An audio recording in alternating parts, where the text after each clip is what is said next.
உழைக்கும் தோழர்களே ஒன்று கூடுங்கள், உலகம் நமது என்று சிந்து பாடுங்கள்.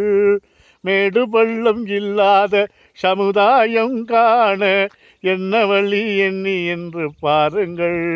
அண்ணா சொன்ன வழி கண்டு நன்மை தேடுங்கள். நீங்க நல்லா இருக்க வேண்டும், நாடு முன்னேற, இந்த நாட்டில் உள்ள ஏழைகளின் வாழ்வு முன்னேற.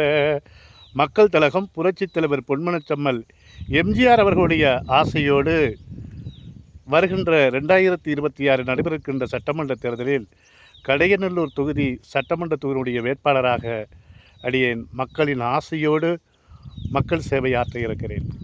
நம்முடைய தொகுதி மக்களின் கோரிக்கையாக 6வது கோரிக்கை கருப்பாநதி அணையினுடைய கோரிக்கையாகும். இந்த கருப்பாநதி அணை வடகிழக்கு தென்மேற்கு பருவகாலங்களில் இங்கே இப்பகுதியில் 72 பாசன குளங்களுக்கு இங்கே இருந்துதான் நீராதாரம் செல்கிறது. விவசாயத்திற்கும் கடையநல்லூர் நகரத்தில் வாழ்கின்ற அனைத்து மக்களுக்கும் குடிப்பதற்கு தண்ணீரும் இங்கிருந்து தான் செல்கிறது.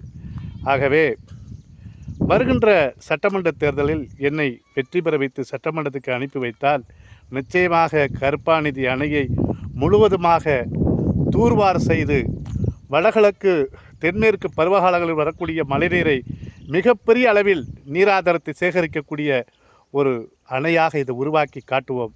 அதற்கான மாண்புமிகு பொதுப்பணித்துறை இலாகாவின் கீழ், அதனுடைய துறையின் கீழ், மானியத்தினுடைய கோரிக்கையின் கீழ் சட்டமன்றத்திலே உரையாற்றி நிதியை பெற்று நிச்சயமாக செயல்படுத்தி தருவேன். ஆகவே எனதருமை வாக்காளர் பெருங்குடி மக்களே, நீங்கள் என்னை சட்டமன்றத்துக்கு அனுப்புங்கள். நிச்சயமாக சொல்கிறேன், பல்லாயிரக்கணக்கான மக்களை திரட்டி இந்த அணையை தூர்வார் செய்யக்கூடிய களப்பணியும் செய்ய எதிர்காலத்தில் திட்டமிட்டு வகுத்திருக்கிறேன்.